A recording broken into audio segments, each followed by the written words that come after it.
Hello once again, everyone, and welcome back to getting more of Ferdinand. So, today we are on to assault number 11, which is going to involve a little bit more fun feinting game.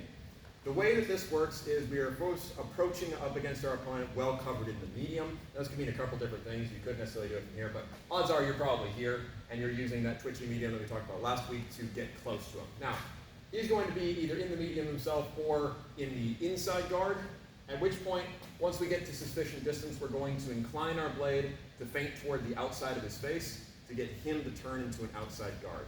Now, it should be noted, for this kind of feinting, you want to be subtle about it, right? I want to make sure that I'm just inclining and not necessarily putting my blade out there. I want him to be worried about the angle, but not necessarily to be, able to capture my blade, because once he's touched, the jig is up. So, once I get him to turn over, I'm then going to move for a just straight 7 cut down the middle, or you could also throw a 1 cut to the face. The biggest thing about this is it is dependent upon catching him at the exact right time. So let's quickly talk about the difference between inside and outside. So if I feint inside and then go outside, that's a relatively hard shift for him to do. He's going from contraction to extension. The other way around is not the case. So in this case, we're going from extension to contraction. So if he completes his motion, odds are he'll probably manage to get his basket back in. I have always found people to be faster going toward the inside with their parries. So I really need to make this much more in the tempo of his turn than I do just bait and switch. So again, I advance up on the medium, here, boom. And then immediately I can just fly out following my cut. So I can hit and recover with a lunge, or I can proceed out to the side. Here's that again. So I advance up upon him, here, boom. And life is good. Now, it should be noted I have an alternative option. If I cannot get him to follow me, right? So if I come up and I start this feint, but he is not inclined to throw, my alternative option is to cut to his arm instead. Now here's the fun bit about this. Why cut his arm if he's not responding to the feint to the face? Why not just continue on the cut to the face? Because I've already shown my hand. He now knows that I'm going for a deep target, or trying to get him thinking about deep target. As it should be noted, this whole play is hunt head, hunt head.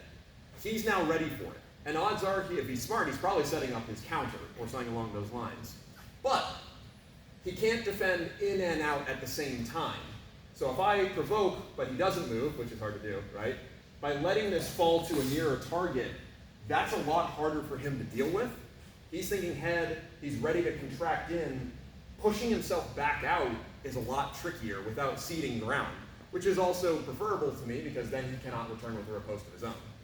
So, once again, I step up with the medium. He is this time not going to react to my feint.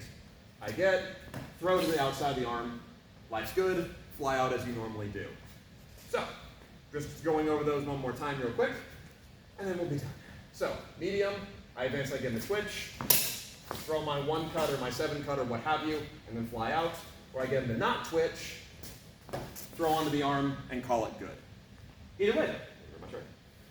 That's going to conclude lesson 11. It's a simple lesson, and it's one that's easily overlooked, but I find that if you try seeing how fast people are in responding, they're a lot faster going to the inside, and this idea of feinting in to go to out is not necessarily, groundbreaking. We do it a lot, but, well, rather, that's normal, but going the other way, which we just did, feinting out to go to in, is a lot trickier, but also a lot more rewarding because there's juicy stuff on this side of the line. But also the idea of just, I can't get the deep target because he's not responding, rather than, I'll go for it anyway, and eating a counter, taking what you can get, or at least getting him to change his plans so that he cannot continue with whatever ideas he was having. No ideas for you, Eric. Right? But either way, thank you very, very much for watching. We'll go over some other techniques another time.